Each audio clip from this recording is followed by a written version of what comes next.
خدا خدا کر کے 3 روز تک جاری رہنے والا تحریک لبیک کا دھرنا حکومت اور تحریک لبیک کے درمیان ایک معاہدے کے تحت ختم ہو گیا۔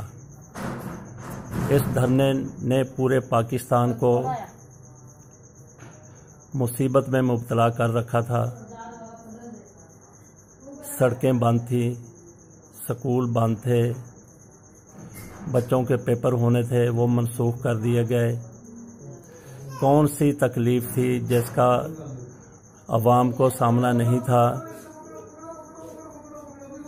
حکومت کے اوپر ہر طرف سے دباؤ تھا کہ ان کے ساتھ مظاہرین کے ساتھ دھرنا دینے والوں کے ساتھ مذاکرات کیے جائیں، ان کو کسی ایگریمنٹ کے اوپر لایا جائے تاکہ جس طریقے سے پورا ملک یرغمال بنا ہوا ہے اس سے نجات ملے۔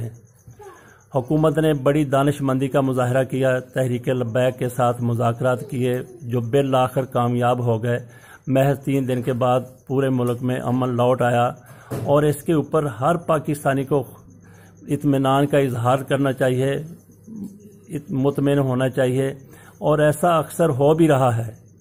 بڑے اچھا رد عمل آ رہا ہے سیاسی پارٹیوں کی طرف سے، سیاسی ارکان کی طرف سے، سول سوسائٹی کی طرف سے، مگر کچھ لوگوں کو اس کی بے حد تکلیف ہو رہی ہے، جیسے مسلم لیگ نون اور PPP کے رہنما بھی شامل ہیں۔ وہ تانے دے رہے ہیں، کہہ رہے ہیں جی کہ دیکھیں یہ سرنڈر کر دی حکومت نے ان کے سامنے، ایسی شکیں کیوں منظور کر لی جس کے تحت گرفتار ہونے والے لوگوں کو رہا کر دیا جائے گا، یا وہ ریٹ پیٹیشن اس کے حوالے سے دائر کی جائے گی۔ وہ ریٹ پیٹیشن جو ہے نظر ثانی کی درخواست وہ تحریک لبیک نے دائر کرنی تھی، وہ اس کو معاہدے کا حصہ بنایا جاتا یا نہ بنایا جاتا، وہ تو پھر بھی انہوں نے کورٹ میں نظر ثانی کی اپیل کے لیے جانا ہی تھا۔ تو یہ دیکھیں کہ ایک قتل و غارت کی صورتحال وہ بالکل ختم ہو گئی، پورے ملک میں سکون کا سانس لیا جا رہا ہے، اطمینان کا اظہار کیا جا رہا ہے، مگر PPP اور نون لیگ کے بعض رہنما وہ انتہائی شدت سے تکلیف میں مبتلا نظر آ رہے ہیں۔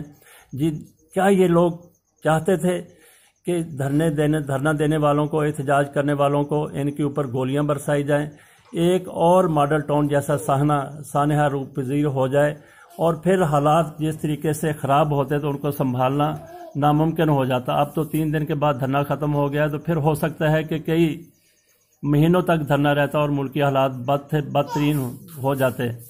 میں سمجھتا ہوں کہ یہ دھرنا جس طریقے سے حکومت نے دانش مندی کا مظاہرہ کیا ہے، ختم کیا ہے، یہ بہت ہی اچھا ہوا ہے ہمارے لیے، ہمارے ملک کے لیے۔ اللہ تعالیٰ معاملات کو درست فرمائے۔